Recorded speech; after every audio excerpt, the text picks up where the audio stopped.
tere! Me jätkame oma loengu sarjaga, aga enne kui me eelmisel korral pooleli jäänud teekonnal jätkame, ma väga lühidalt vastaksin ühele kommentaarile, mis kirjutati eelmise loengu YouTube'i esituse lõppu. Ma olen väga tänulik selle kommentaari eest, nii nagu teistegi kommentaatorite, nende väheste, mis mulle mõnikord kirjutatakse, nende kommentaaride eest. Seal kommentaaris kirjutatakse, et abrahamlikud usundid on kommenteerija arvates sõjausundid. Muidugi selles märkuses on oma tõemoment sees, kui me mõtleme selle peale, et läbi pika ajaloo on abrahamlike usundite pooldajad sõdinud omavahel, moslemid kristlastega, kristlased juutidega, juudid moslemitega ja on sõditud ka usundite siseselt, kristlased kristlastega, moslemid moslemitega ja nõnda edasi. Eriti torkab see abrahamlike usundite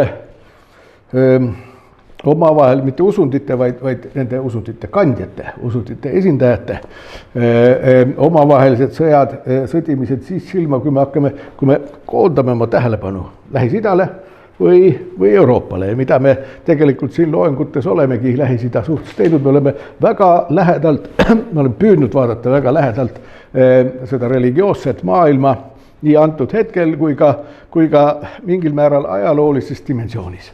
Ja siis torkab tõepoolest silma see, kuidas abrahamlike usundite esindajad võivad olla vägagi sõjakad. Muidugi nende sõdade, nende inimeste omavaheliste sõdade ka seoses kannavad nende usundite institutsioonide esindajad üsna suurt vastutust.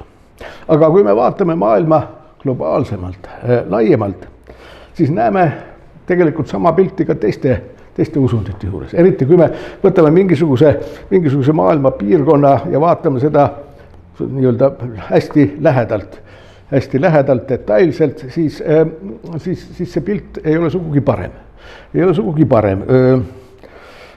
Mida lähemalt vaatleme, seda hullemaks see pilt lausa läheb. Mõelge siin selle peale, mõelge Homerose peale, kus vanadel kreeklastel inimeste vahelised sõjad olid üsna tihti inspireeritud jumalate poolt. Kes oli kellega suhtes kadetses või pahane, siis see mängiti inimeste peal välja. Nii et sealt ei saa öelda, et vanade kreeklaste usundi või usundite, kui need oli seal mitu, esindajad oleksid olnud rahumeelsemad kui kristlased või moslemid. Kui te mõtlete India hinduismi peale, siis seal on ju mõnikord lausa jumalad ise löövad inimeste vahelistes sõdades kaasa, keerutades mõõka seal. Ja mõnikord arvatakse, et budismi esindajad on väga patsifistlikud. Kaugelt vaadates see võib muidugi niimoodi olla, aga mõelge tänapäeva Myanmari peale. Sealsed sõjad, sealne valitsev hunta, nad on ju tegelikult budistliku taustaga seal peaaegu kõik. Või mõelge näiteks hiljutisele üsna verisele sõjale Sri Lankas hinduistide ja budistide vahel. Ja muidugi kui see veel ei veena, siis mõelge teise maailmasõja jaapanlaste peale.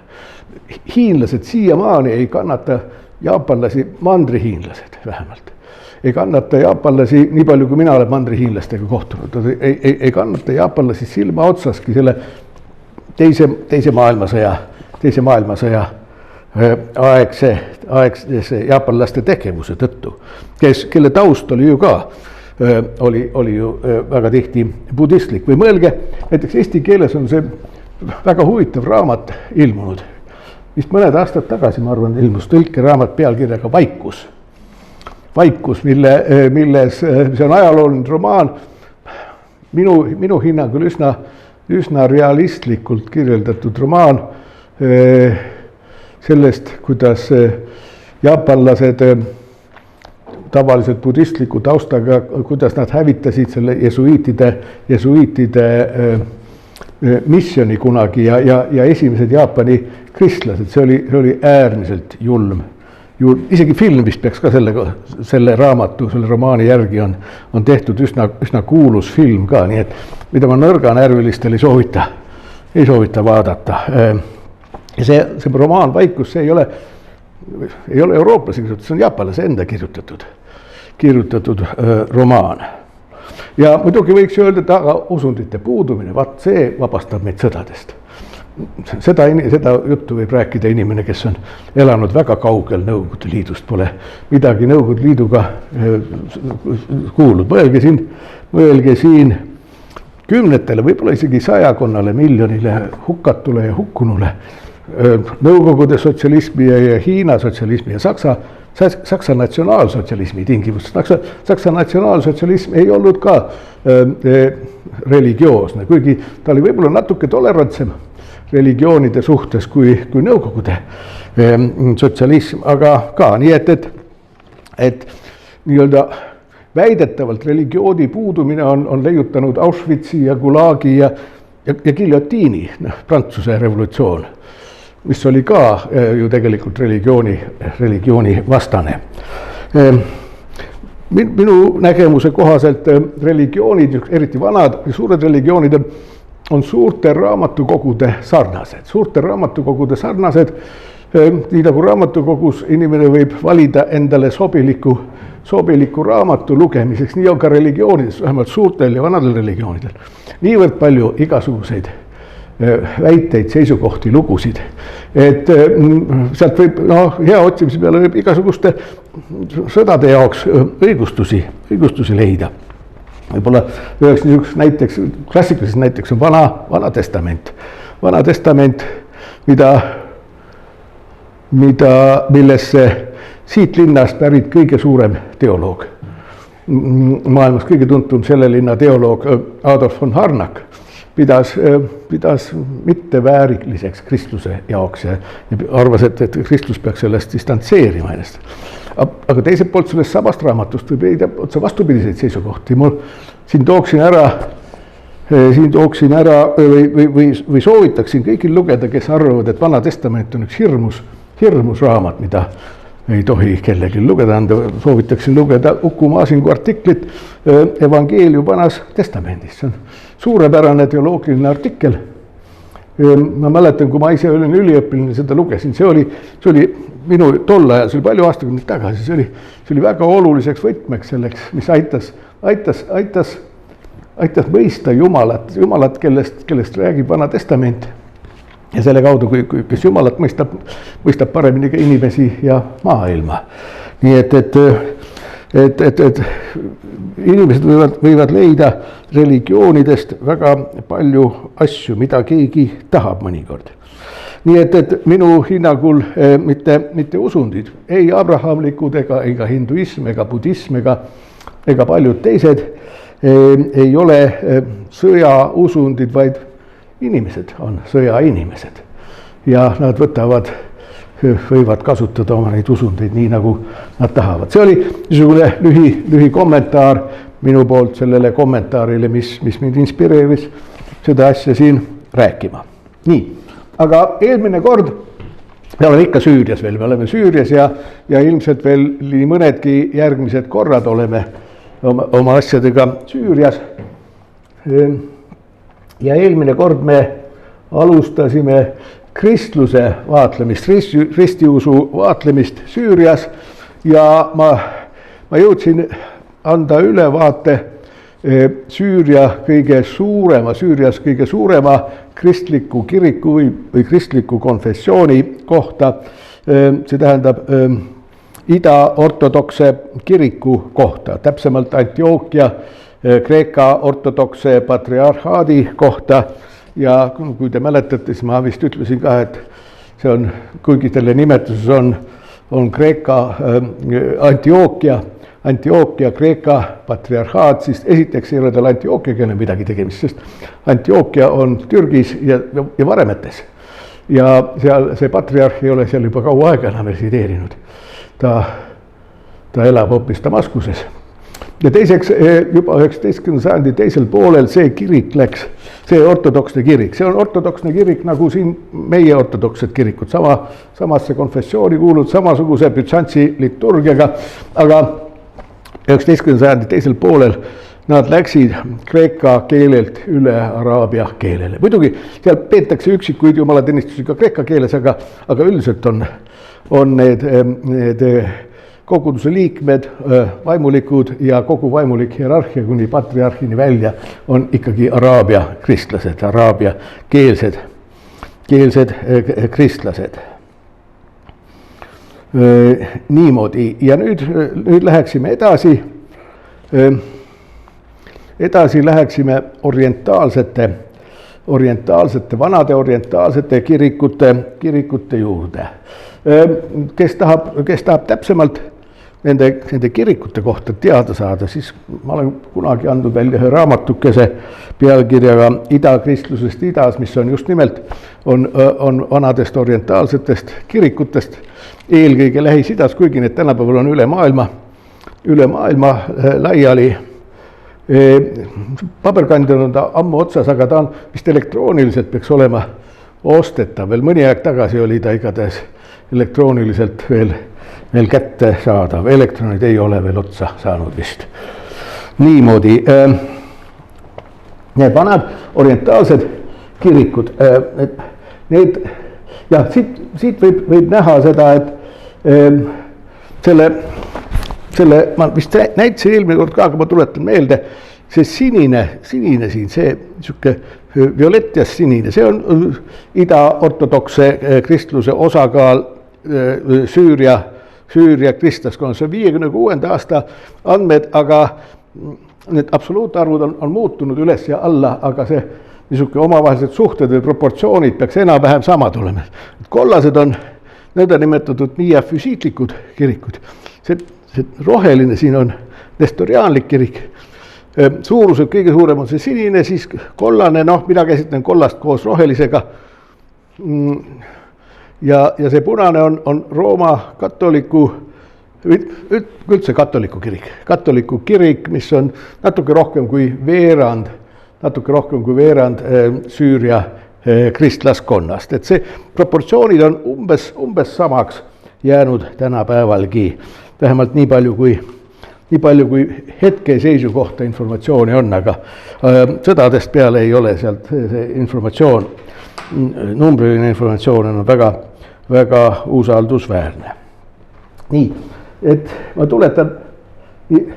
tuletan meelde, seda skeemi ma olen ilmselt mitu korda siin näidanud, aga see on nii hea lihtne skeem, et siin see on kirikute niisugune hargnemise puu, kuidas siin on Rooma katoliiklus läinud ja ida-ortodoksne kristlus, see on see aasta 1054, siis kui ida- ja lääne katoliiklus eraldi teid mööda läksid ja siin on reformatsioon ja siin on veel 19. sajandil tekkinud kirikud ja nõnda edasi.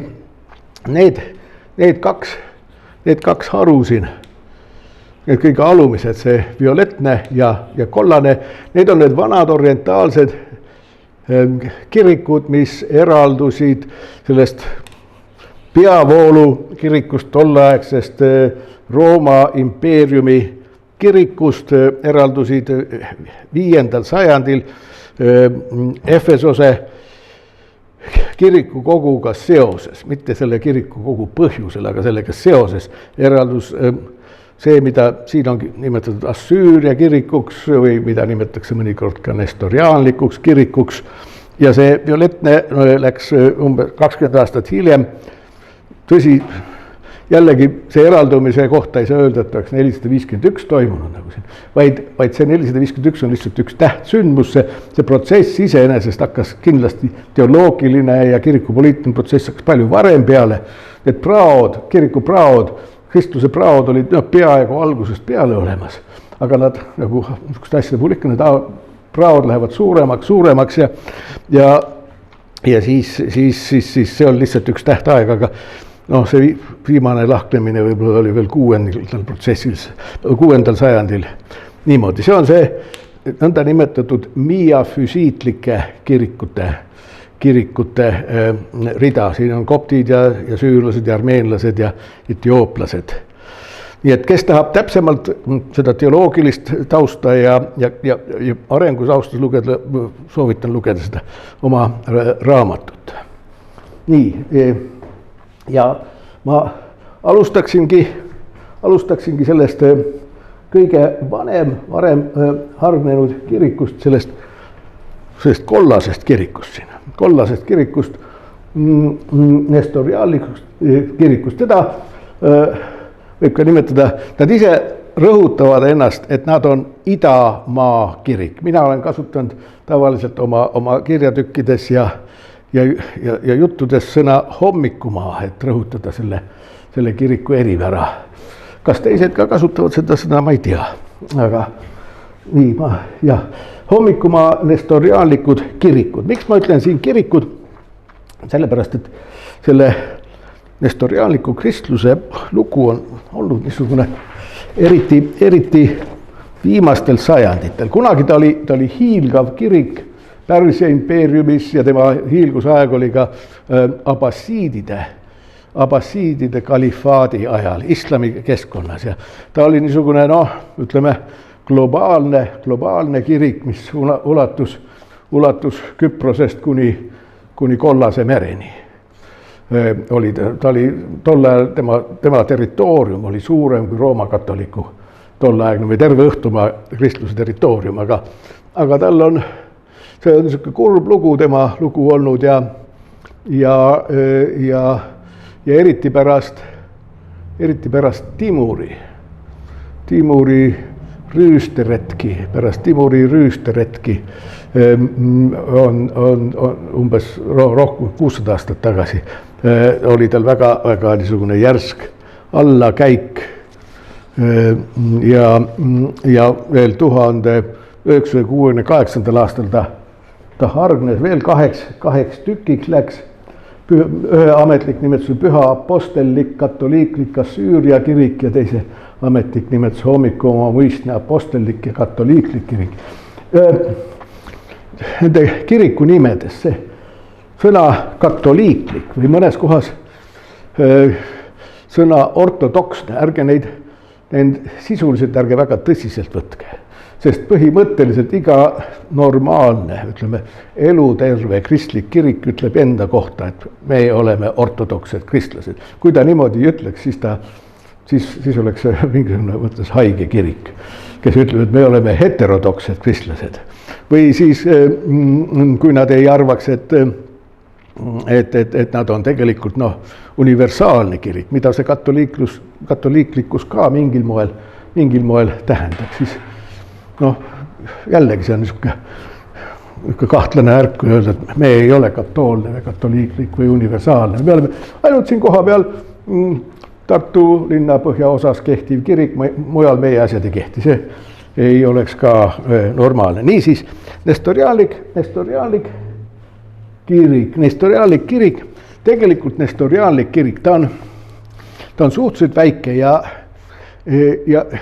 ma pean tunnistama, et ma ei tea, kas mõlemal nendel kirikul on olemas oma kogudused. Ma tean, et sellel ülemisel Püha Apostellikus katoliiklikul Assüüria kirikul on olemas oma peapiiskopkond Süürias, aga kas sellel teisel kirikul ka oma liikmeid Süürias on, ma pean tunnistama, et seda mul ei õnnestunud teada saada, kui on siis suhteliselt vähe ja needki nestoriaanid või hommikumaa kristlased, kes siin selle all on ja kelle olemasolu on teada, nad ei ole nõnda nimetatud autoktoonsed kristlased, nad on enamuses, väga suures enamuses, nad on põgenikud. no üldiselt on teada, et Esimese maailmasõja ajal ja natukene enne seda ja pärast seda türklased said hakkama armeenlaste genotsiidiga, aga tegelikult täpselt samaaegselt tabas see genotsiid Osmani territooriumil ka süüriakeelseid kristlasi, ja selle käigus, selle genotsiidi käigus ja hiljem tuli teatud hulk nestoriaane Süüriasse, Süüria aladele ja elavad seal tänaseni, kui nad ei ole põgenenud. Üks piirkondi, kuhu nad tulid, on seda kaarti ma olen käinud, see piirkond siin, Eufrati jõgi läheb siit, Tiigris läheb siit, see on ehtne kahe jõe vaheline maa ehk kreeka keeles Mesopotaamia osa, seda Süüria üks kolmnurka siin üleval kirdes, seda piirkonda on kutsutud ajalooliselt Al-Jaziraks, Al-Jazira, ja see oli vanasti oli niisugune kõrbe ala, kus midagi eriti ei kasvatatud, kus nomaadid ainult elasid, aga Esimese maailmasõja aegse genotsiidiga tuli siia põgenikke, tuli põgenikke sellest piirkonnast. Tuli siia süürlastest nii igasuguseid süüriakeelseid põgenikke ja üks piirkond, kust neid tuli, mis on Türgis, on niisugune piirkond nagu Tur Abdin, see Al-Jazira kolmnurk on siin ja see Türgis, teisel pool Türgi piiri on Tur Abdini piirkond. Tur Abdin on arami keeles orja või teenri mägi. Ebed heebrea keeles teener või ori, Abdullah, Allahi teener või Allahi ori on araabia nimi, abd, semiidi ebed, abd, ori või teener. Ja see piirkond on vana süüriakeelsete kristlaste piirkond. Seal oli enne Esimest maailmasõda oli seal, kogu see ala oli siin Osmanite impeeriumi ala, nad elasid siin, oli väga palju. Ma ei oska öelda, kas kõige rohkem, aga väga palju süüriakeelseid kristlasi, nii nestoriaane kui ka miafüsiitlikke kristlasi ja ka idakatoliiklasi, kellest meil tuleb hiljem juttu. Ja selle kristlaste genotsiidi ajal üsna palju põgenes siia. Teine piirkond, kus neid nestoriaane enne Esimest maailmasõda oli, on Hakkari piirkond. Meil on see varem ka juttu olnud, Hakkari piirkond, kui see Tur Abdini piirkond on siin, siis Hakkari piirkond on siin. Siin on Vanni järv, ta on Vanni järve ja Iraagi vahel, ta on ka mägine piirkond, seal oli ka, see oli põhiliselt nestoriaanide asuala. Nad genotsiidi ajal põgenesid Iraaki ja seadsid ennast sisse seal, aga 1933 hakkasid Iraagi araablased neid vaenama, nii et toimus nii-öelda sekundaarne genotsiid. Ja siis nad põgenesid siit Iraagist Süüriasse siia Al-Jazira alale, nii et nestoriaanide osas on siin nagu kaks erinevat põgenike lainet said kokku sellel alal ja sinna rajati terve rida süüriakeelsete kristlaste asundusi. Sel ajal, nagu araabia ajaloolased ütlevad, et see oli see kuri Prantsuse mandaat oli, Prantsuse kolonialism vohas ja valitses sel ajal ja kuritahtlikult nad kuivendasid need või niisutasid need alad ära ja muutsid need põllumajanduslikult kasutatavaks, nii et sinna tuli veel teisi, meil tuleb teistestki juttu, assüürlased ja Süüria miafüsiidid ja armeenlased, nii et nad rajasid sinna oma asundusi ja see piirkond muutus, noh, ma ei saaks nüüd öelda, see oleks liialt öelda, põllumajanduslikult õitsvaks piirkonnaks, aga ta muutus täiesti elamisväärseks piirkonnaks. Seal oli üks niisuguseid tähtsamaid assüürlaste asualasid on Naar al-Kabur. Naar on araabia keeles jõgi, al-Kaburi jõeorg, see on, ma näitan kohe, ta on siin see jõgi, see on Eufrati lisajõgi, mis tuleb siit ja see nende asuala on siia, ma ei oska öelda, palju neid on, sellepärast, et nad said nüüd hiljaaegu üsna palju tümitada ISISe käest. Aga siin oli ja ma loodan, et on edasi vähemalt 35 assüürlaste või üldse süüriakeelset küla. Süüriakeelset küla koos oma kirikutega ja selle Al-Jazeera assüürlaste asunduste kirikute tõttu üldse on mõtet rääkida, et siin on nestoriaanliku kiriku peapiiskopkond. Need on, mingil määral on need nestoriaane mujalegi linnadesse sattunud, aga see on nende põhipiirkond. Siin on üks linn, mis kunagi oli, see on Tel Tamer või Tel Tamiri linn. See on siin selle jõe ääres, Kaburi jõe ääres.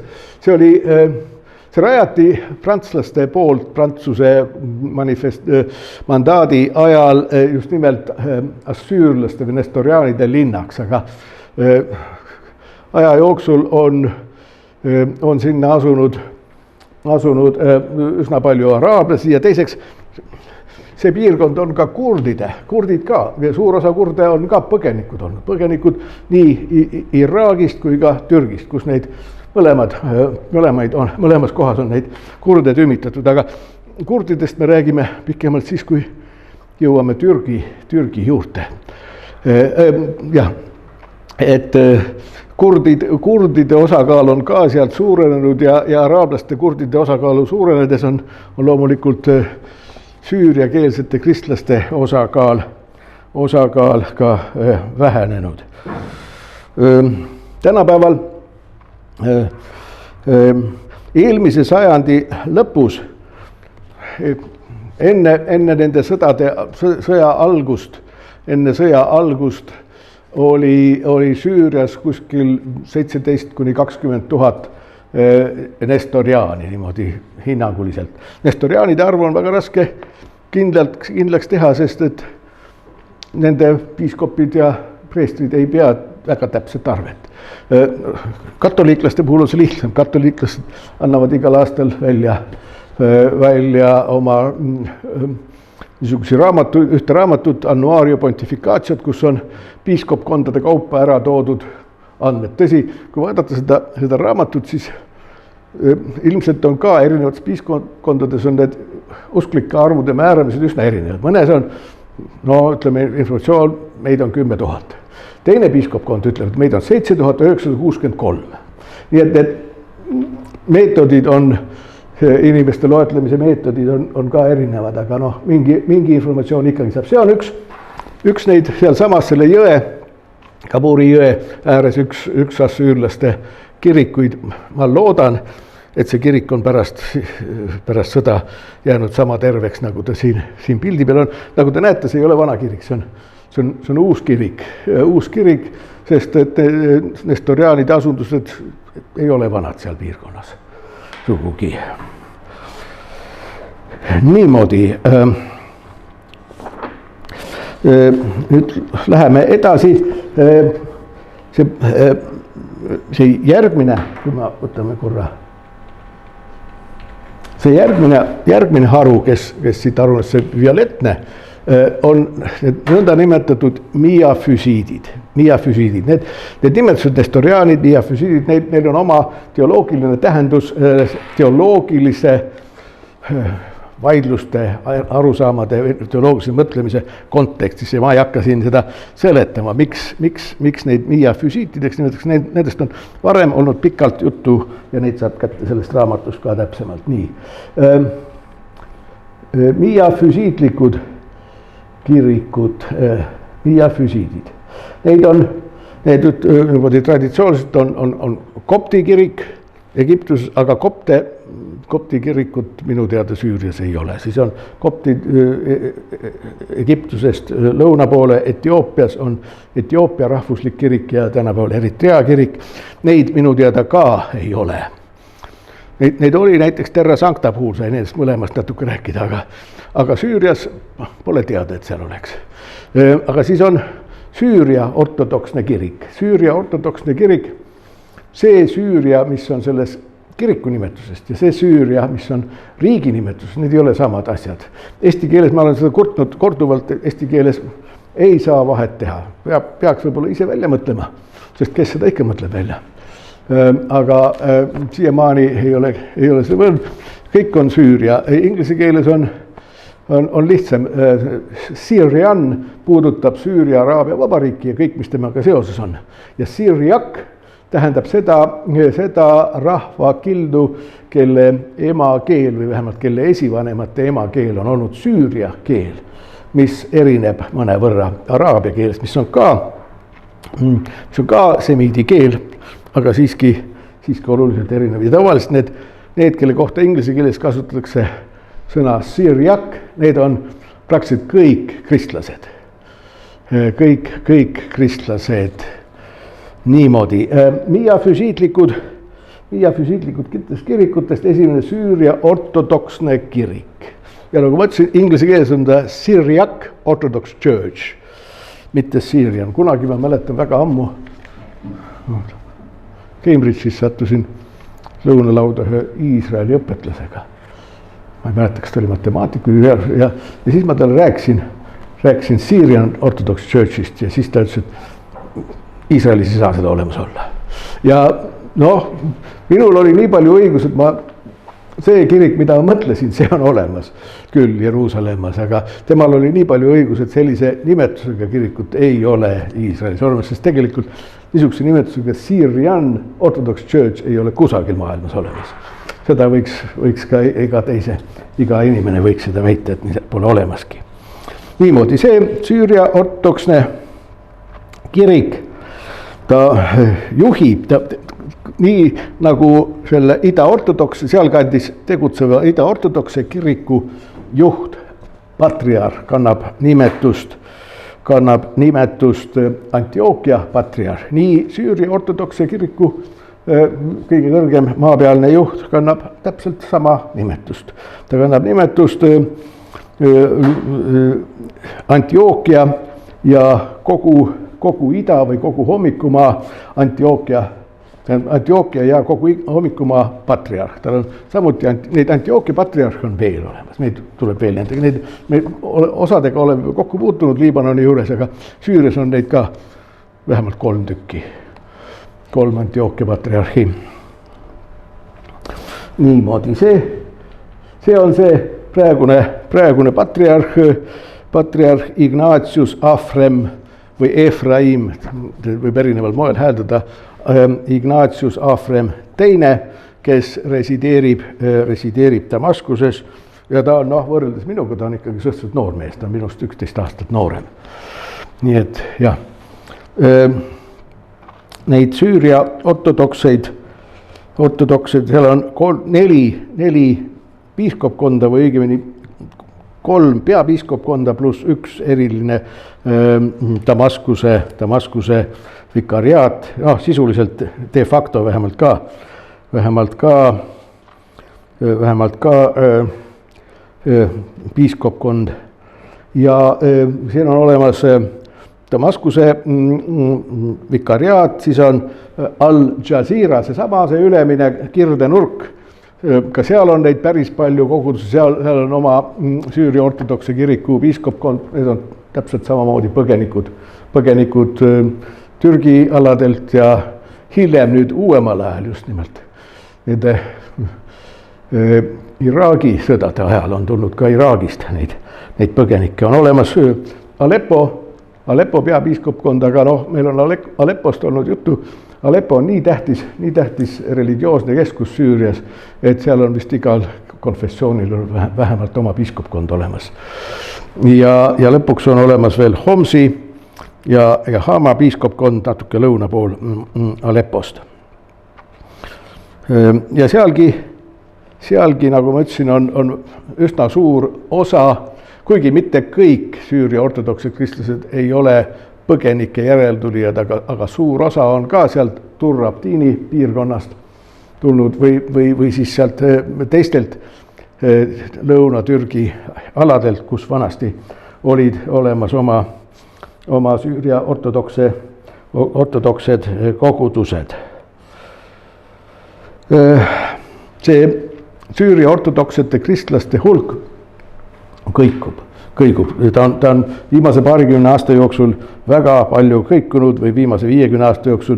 70. aastatel oli neid kuskil 80 000, siis aastal 2016 oli hinnanguliselt neid 400 000. See ei tähenda mitte seda, et see kirik oleks väga edukalt missioneeriv kirik olnud ja kutsunud enda hõlma emba-kumba kas moslemeid või teisi kristlasi, siis ega ka seda ei tähenda, et neil oleks väga suured perekonnad ja lapsi, vaid tegelikult nad on põgenikud, eriti just Iraagi aladelt selle aastatuhande alguses. Aga ta on nüüd kõikunud jälle tagasi läinud ja enne selle kodusõja puhkemist oli neid kuskil umbes 100 000,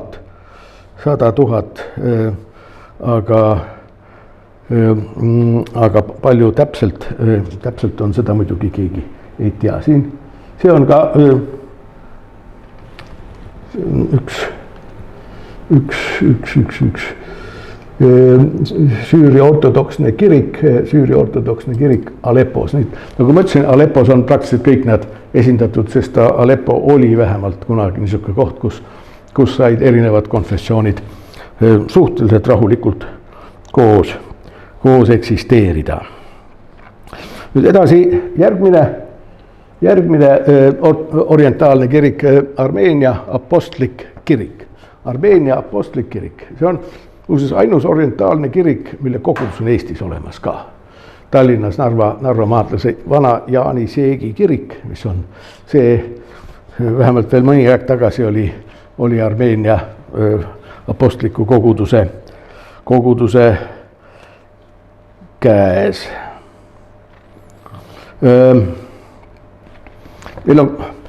Kuidas need armeenlased on üldse siia kanti sattunud?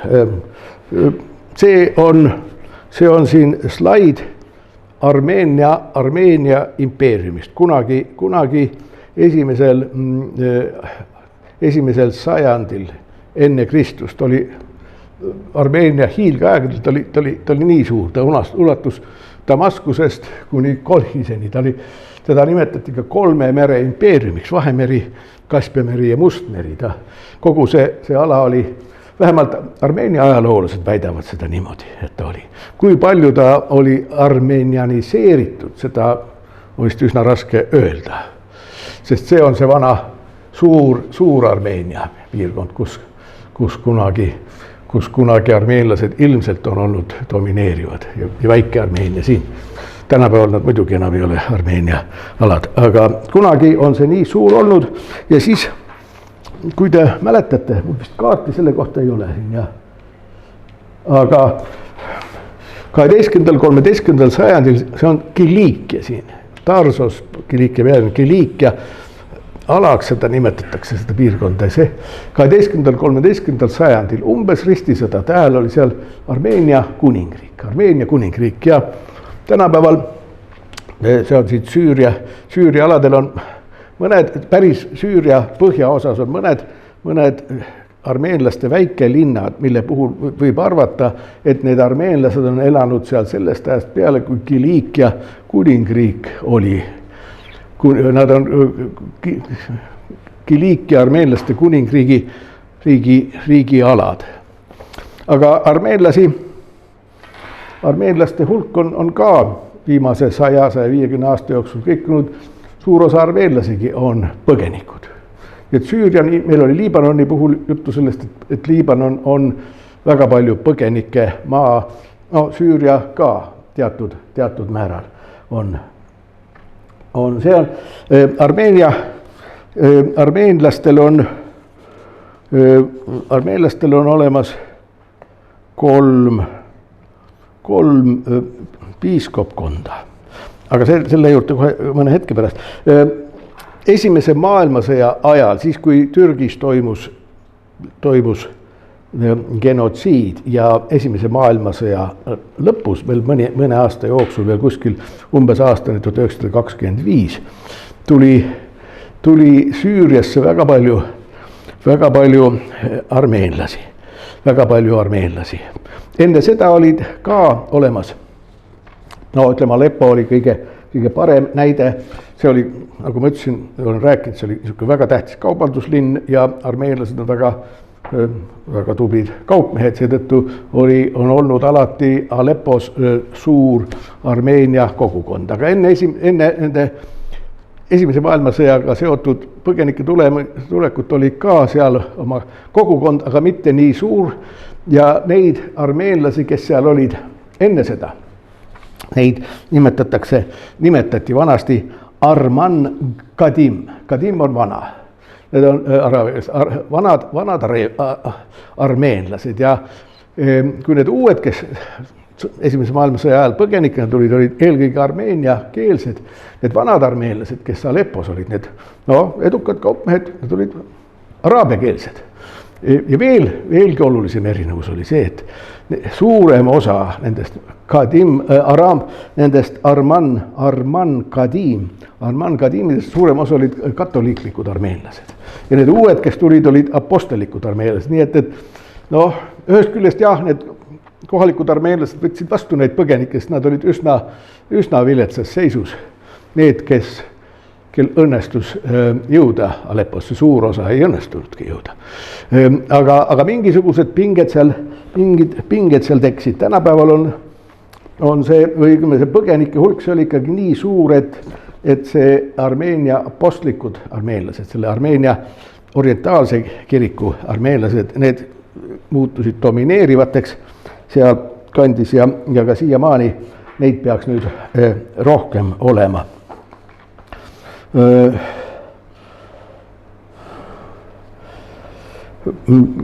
Kusagil pärast nende põgenike tulekut oli Aleppos oli kuskil umbes veerand elanikkonnast olid armeenlased.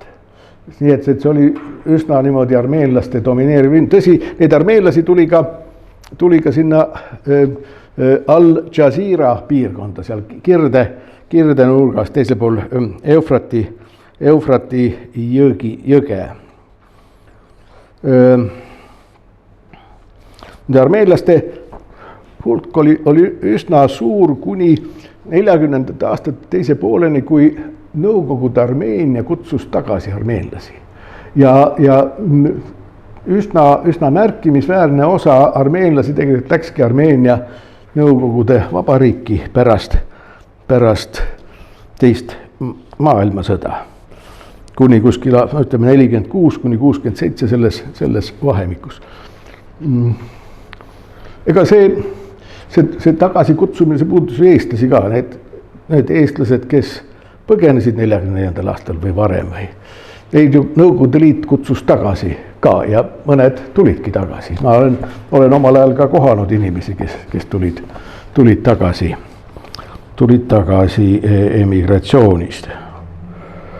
Nendest armeenlastest, kes Süürias on, kõige suurem on ja ikkagi see Armeenia apostlik kirik, see vana orientaalne kirik. Armeenia katoliku kiriku juurde me tuleme ka mõne hetke pärast ja siis on veel olemas ka Armeenia evangeelne kirik, mis on kõige väiksem. Aga nüüd piiskopkond, nagu ma ütlesin, 3 piiskopkonda, loomulikult on Aleppo piiskopkond olemas, siis on Al-Jazira piiskopkond seal kirdenurgas ja siin on olemas Damaskuse piiskopkond, aga aga armeenlastel on see häda, mis kõikidel teistelgi rahvustel, nad ei saa omavahel alati väga hästi läbi. See vist on inimloomuse üks niisuguseid essentsiaalseid omadusi. Inimesed on need, kes ei saa omavahel hästi läbi. Inimese definitsioon võiks öelda. Need kolm, meil on kunagi varem juttu olnud sellest, et Armeenia kiriku hierarhiline struktuur on üsna niisugune isemoodi. Neil on olemas kaks patriarhi. Üks on Istanbuli patriarh, kellele tänapäeval allub väga vähe armeelasi, need riismed, mis on sinna Türki alles jäänud. Ja siis meil on juttu olnud natuke pikemalt Jeruusalemma patriarhaadist, ma olen siin pilte näidanud ja see on omaette üks, aga need patriarhid ei ole sugugi Armeenia rahvusliku kiriku või apostelliku kiriku hierarhias kõige kõrgemad. Neil on veel kõrgemad kui patriarhid olemas, neil on kaks katoolikust olemas, katoolikuse on nende kirikus kõrgem kui patriarh. On kirikuid maailmas olemas, kus katoolikused on patriarhist allpool, aga neil on kõrgemal. Mis siis, see on nende enda otsustada, kuidas nad tahavad ja enda vabadus. Ja need kaks katoolikust, üks on Echmiadžinis, see on Armeenias mitte kaugel Jerevanist. Ma olen mõned korrad elus sinna sattunud ja teine on Kiliikia katoolikos, see ameti nimetus sisaldamast Kiliikia katoolikos, aga seegi Kiliikia katoolikos ei ole enam sajandeid Kiliikias olnud, vaid ta resideerib Liibanonis, Beiruti lähedal on see nende keskus olemas. Nüüd nad on, ütleme niimoodi, et nad on mõlemad kõrgeimad kiriku hierarhia auastmest, aga üks neist on kõrgem kui teine. Echmiadžini katoolikus on kõrgem kui Kiliikia katoolikus. Muidu peaaegu võrdsed, aga mitte päris. Ja loogiliselt võiks arvata, et mis seal siis ikka, nad on oma vahel maailma geograafiliselt ära jaganud. Ühel pool on ühe alluvusega kogudused, teisel pool maailmas on teisele alluvused, aga see võimusfääride, kirikliku võimusfääri või mõjusfääride jaotus ei jälgi alati geograafiat. Need kolm piiskopkonda, mis Süürias on, Aleppo ja Al-Jazeera piiskopkonnad alluvad Kiliikia katoolikusele, aga Damaskuse oma allub Echmiadžinile. See tähendab, et ma ei näe seal mingisugust geograafilist loogikat, aga seal ei olegi sellepärast, et seal 60. aastatel tekkis Damaskuse piiskopkonnal tekkis lahkarvamusi Kiliikia katoolikosega ja siis nad otsustasid, et aitab, me läheme Echmiadžini alla. Ühesõnaga, et nad ongi erinevates hierarhiate alluvuses. Niimoodi. Armeenlaste arvu praegu Süürias, praktiliselt võimatu öelda, ma olen oletusi kohanud kuskil 15 000 kuni 30 000. Enne sõda oli seal üle 100 000 enne kodusõda. Nii et enamus armeenlasi on sealt ära läinud. Ja enamus see Aleppogi on üsna tühjaks jäänud.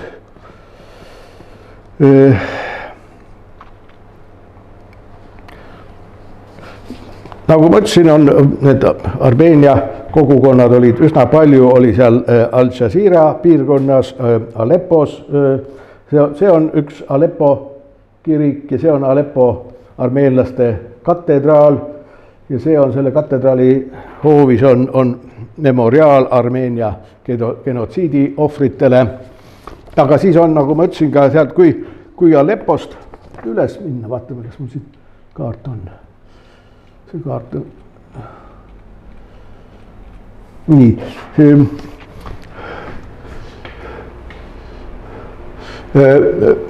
Aleppo on siin, aga siin üleval põhjapiiri ääres on armeenlaste külasid ja väike linnasid vähemalt oli, aga seal ka mässasid mitmesugused sõdijate jõugud kodusõja ajal, kui palju seal on praegu armeenlasi alles jäänud, keda neist tapeti ja kes neist põgenesid ära ja seda ei oska praegu öelda. Aga siis on armeenlastel veel üks väga oluline religioosne aspekt. On linn nimega Deir või Dair al-Zaur. Teda kirjutatakse mitmel moel, võib leida Dair al-Zaur või Deir al-Zaur. Nii, ma kohe vaatan. Nii, selle kaarti peal seda võib näidata. See linn on siin. See on suhteliselt suur Süüria linn, kuskil rahuajal 300 000 elanikku siin Eufrati jõe kaldal. Ja see on armeenlaste jaoks oluline sellepärast, et kui genotsiidi käigus, see genotsiid toimus ju, seal oli mitmesuguseid hävitamismeetodid, aga üsna üks levinumaid meetod oli see, et siin Anatoolia aladel, kus armeenlased elasid, aeti, mehed lasti pigem maha, aga naised, lapsed, vanad inimesed aeti kolonnidesse ja siis neid eskorditi siia alla lõuna poole kõrbealadele. Suur osa neist suri tee peal ära. Aga mingi osa jõudis siia, see oli see nende lõpp sellesse Dair az-Zauri linna, see oli see nende lõpppeatus, kes sinna jõudis, sellel oli suur tõenäosus ellu jääda. Ja sellega seoses on seal memoriaal, Armeenia genotsiidi memoriaal, kirik väga oluline, see oli sealtkandi armeenlaste niisugune palverännaku sihtpunkt kuni kodusõjani. Siit te näete Armeenia vaimulikud, need on niisugused, kui need on kõrgemad vaimulikud, siis need mustad kapuutsid on niisugused tunnuslikud märgid Armeenia kõrgemate vaimulike puhul või munkade puhul. Aga selle Süüria kodusõja ajal ISIS lasi selle õhku. ISIS lasi selle memoriaalkeskuse õhku. On kuulda, et armeenlased on hakanud seda taastama, aga kaugele on jõudnud selle taastamisega, ei oska sugugi öelda. Nii, siin olid need pildid. Ja lõpuks Armeenia teema lõpuks on Jeruusalemma puhul ma rääkisin ühest vanast hotellist. Aleppos on olemas väga kuulus üle maailma tuntud hotell Baron.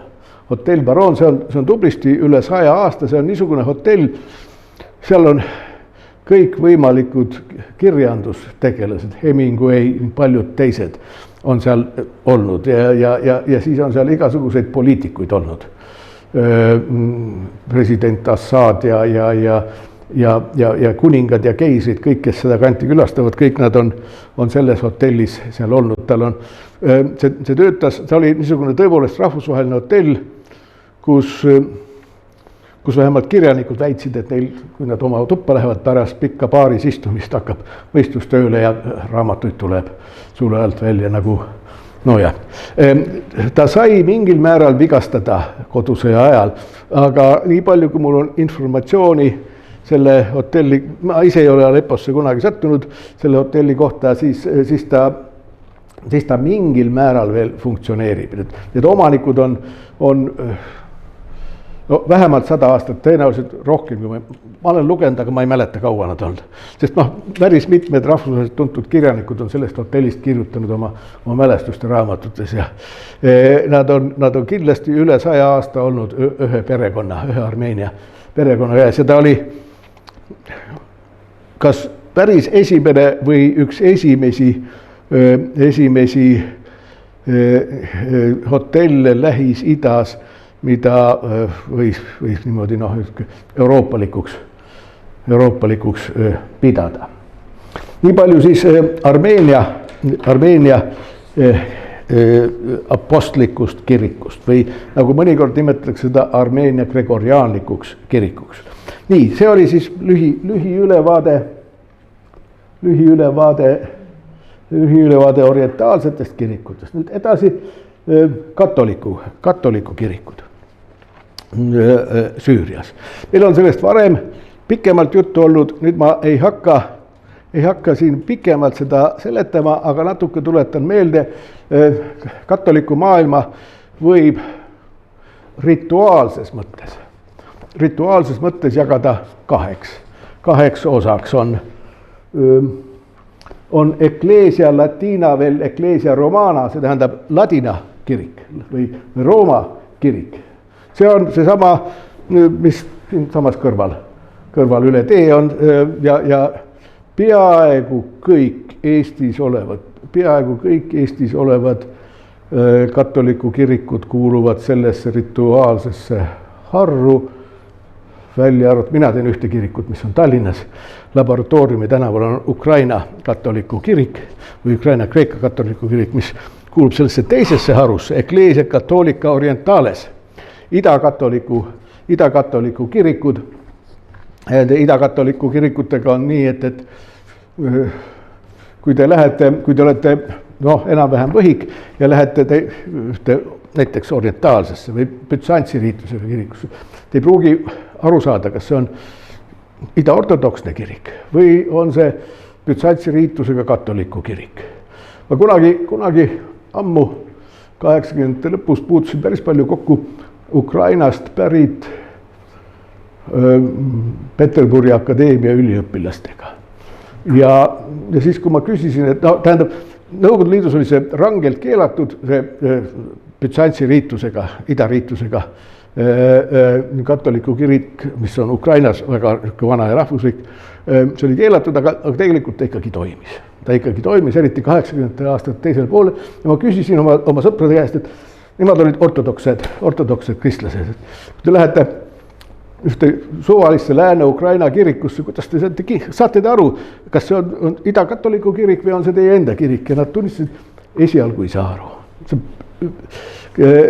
See liturgia, see jumalateenistuse kord on täpselt sama.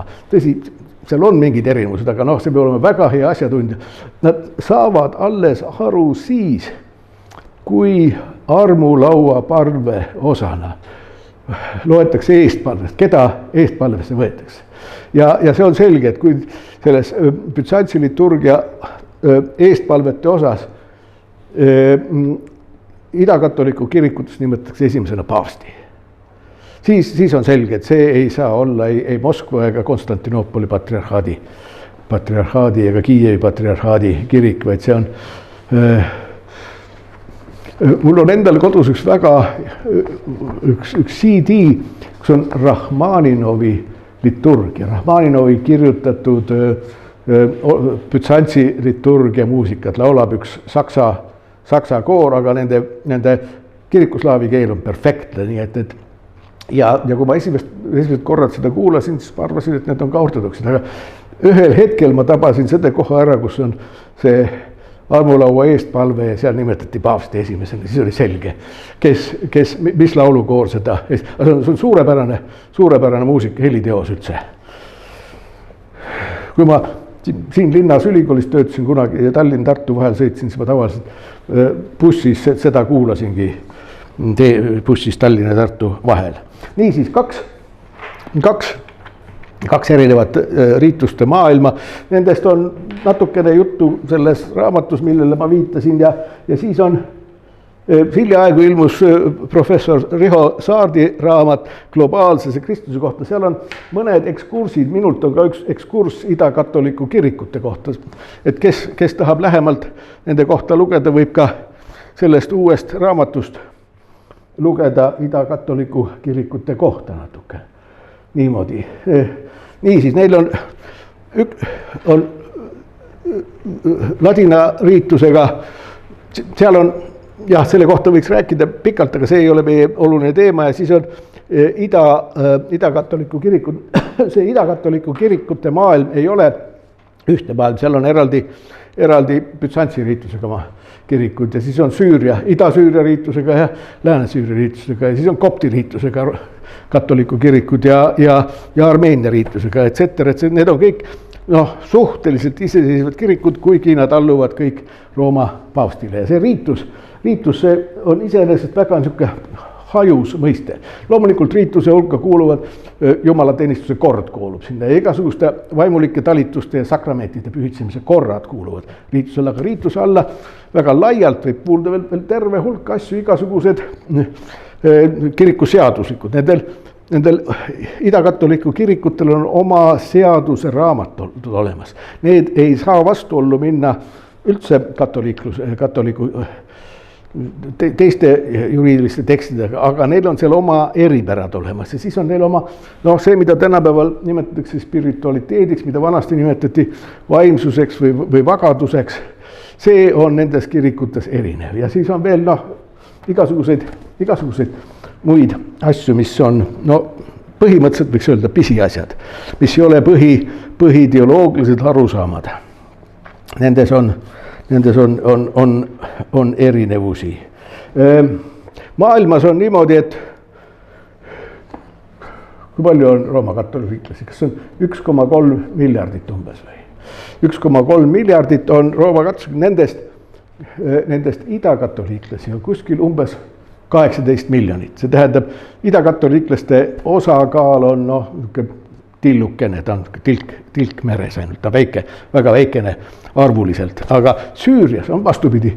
Süürias see Rooma kirik, ta ei ole enam ladinakeelne, aga vanasti oli ladinakeelne liturgia. Tänapäeval on ta rahvuskeeltes liturgia. See Rooma katoliku, mida me siin tunneme, selle osakaal ta on ikka väga pisikene võrreldes nende idakatoliku kirikutega, mis Süürias on olemas. Niimoodi. Meil oli siin siiamaani on juttu olnud ühest Bütsantsi tüüpi ida-ortodoksest kirikust ja kolmest orientaalsest kirikust. Kõigil nendel 4 kirikul on olemas oma vaste. Võib nimetada oma õde kirik olemas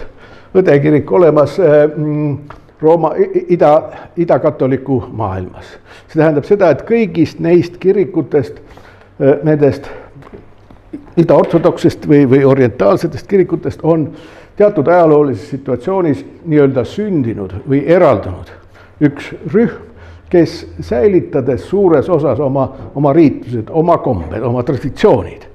Mitte kõik, aga nii palju kui võimalik. Säilitades selle on üle läinud katoliku kiriku osaks, idakatoliku maailma osaks. Ja nüüd nii palju kui ma täna siin jõuan, vaatangi neid niimoodi. Esiteks Melkiitide Kreeka katoliku kirik.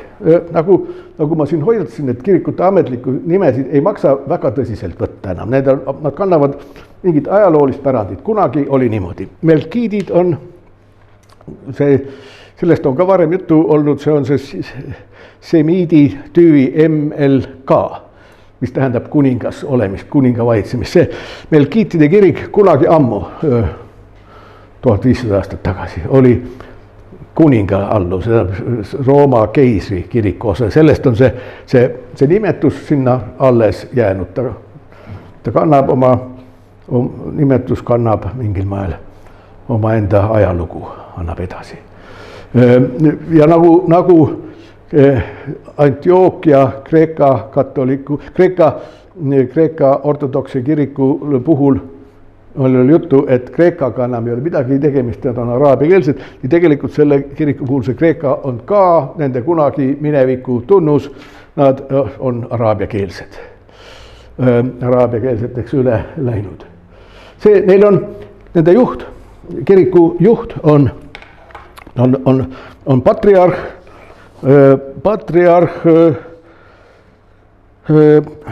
patriarh, kelle nimi on Jussef Apsi, see on Joosep, eks ole. Apsi, ta resideerib Damaskuses, nii nagu nagu Süüria ortodokse kiriku patriarhi ja nii nagu Süüria ortodokse kiriku patriarh, nii temagi on Antiochia patriarh. Aga ta on veel rohkem, ta on tema ametlik nimetus, vähemalt see on ilmselt lühendatud variant, tõenäoliselt on tal pikemgi variant, aga tema ametinimetus on Melkiitide Kreeka katoliku kiriku Antiochia ja kogu Ida, Aleksandria ja Jeruusalemma patriarh. See Melkiitide kirik tekkis nagu nad kõik need neli kohalikku kirikut, millest ma siin ennem tõin ära. Nad on kõik umbes ühe skeemi kohaselt, pisut erinevatel aegadel Rooma alla läinud ja umbes ühtemoodi alates, meil on sellest varem ka juttu olnud, et Osmanid tahtsid hirmsasti läänega asju ajada, läänemaailmaga. Eelkõige nende suureks sõbraks oli Prantsusmaa. Või noh, nagu mõnikord tänapäeval irooniliselt öeldakse, maailma kõige moslemlikum Istanbuli sultani parim sõber oli maailma kõige kristlikum Prantsusmaa kuningas. See ei olnud ainult isiklikud suhted, vaid need olid ka riikidevahelised suhted ja prantslastele, hiljem ka austria-ungarlastele ja teistelegi tehti nii-öelda ametlikud kontsessioonid, neile anti õigused esialgu Prantsuse kodanikud, aga hiljem kõik Lähis-Idas või Osmani impeeriumis tegutsevad katoliiklikud, eelkõige kaupmehed muidugi, allusid, nad olid vabastatud kohalikust šariaadi alla kuulumisest, nad allusid Prantsuse seadustele, neil olid kohutavad privileegid sellega seoses. Ja teine asi, mida Osmanid võimaldasid prantslastele, oli see, et Prantsuse kirik võis saata missionäri Osmani impeeriumi aladele. Loomulikult mõeldi selle all seda, et nad ei tee mitte missionid moslemite seas, sest see oli rangelt keelatud moslemid. Siiamaani, eks ole, moslem ei tohi kristlaseks hakata, kristlane tohib küll moslemiks hakata. Aga vaid noh, ja kui nad tulid Lähis-Itta, kus nad siis, kes neil üle jäi, neil jäi üle lihtsalt teised kristlased. Nii et need olid katoliku kirikus missionid tavaliselt teevad ordud, munga ja nunna ordud. Need on niisugune nii-öelda vaba tööjõud, kes võivad vabast tahtest seda teha, nii nagu protestantlikus maailmas on olemas missioniseltsid, mis teevad missionid, mitte kirikud ei tee tavaliselt. Ja katoliku kirik iseenesest ka ei tee, vaid suuresti ikkagi ordud teevad. Nii et need ordud said aja jooksul üksikuid kohalikke kristlasi ja hierarhia, nii et aja jooksul ka mõned piiskopid hakkasid kalduma Rooma poole ja nii sündiski see Kreeka katoliku Melkiitide kirik 18. sajandil. Neid oli, mul on endal olemas andmed, nende piiskopkondade aruanded aastast 2017 ja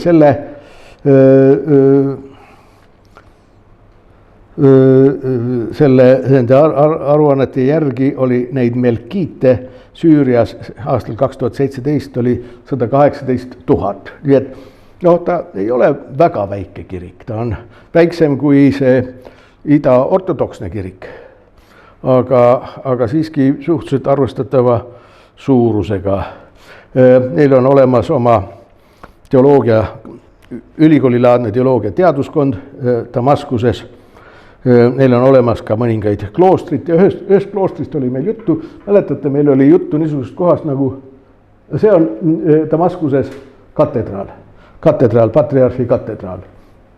Aga meil oli siin varem juttu olnud Maalula asulast. Maalula asula, see on Anti-Liibanoni idapoolses osas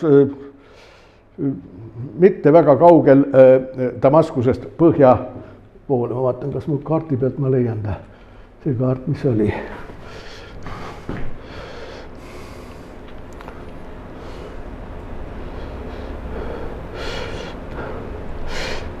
Ma ei leia, aga ta on kuskil, Anti-Liibanoni mägi on siin Damaskusest, kirde pool, ta peaks kusagil umbes selle koha pealt olema. See on Maalula, kirjutatakse 2 A-ga, see on üks 2 viimasest asulast, kus räägitakse araami keele lääne dialekti. See on see keel, mille eelkäija ilmselt arvatavasti oli Jeesuse emakeeleks või koduseks või igapäevaseks keeleks. Araami keelel on idakeele dialektid, idadialektid, neid on rohkem tänapäeval olemas, aga lääne dialekt on ainult Maalulas ja tema ühes kõrval külas ja seal Maalulas on olemas Püha Sergiuse või õigem oleks öelda Marr Sarkise klooster. Marr Sarkise klooster, see on see klooster seal ja see, ma ei või öelda, mis keeles on see igapäevane seal asjaajamine, aga seal peetakse veel ka lääne araami keelseid jumalateenistusi. Kui sageli, kas iga päev või harvemini, ma ei oska ka öelda, selleks peab koha peale minema, vaatama ja kuulama oma kõrvaga. Ma tean, et seal peetakse neid ja see on ilmselt ainus katoliku kirik, kus peetakse regulaarselt lääne araami keelseid teenistusi. Sest külarahvas, need mungad, kes seal elavad, ei pruugi olla ise araami keelsed, aga külarahvas, kogu see küla elanikkond nende igapäevane keel on araami keel. Seal on kõrval teisi kloostreid olemas, seal on ka ida-ortodoksed kloostreid, kus ka peetakse, minu teada peetakse ka Bütsantsi liturgiat, jah, see muidugi selles katoliku kloostris ka peetakse Bütsantsi, mõlemas kloostris on Bütsantsi liturgiad, aga jah, et mõlemas peetakse aeg-ajalt vähemalt lääne araami keeles. Aga täna ma siin lõpetan ja järgmine kord siis veel natukene kristlusest Süürias ja siis läheksime juba moslemite maailma juurde. Nii et kohtumiseni.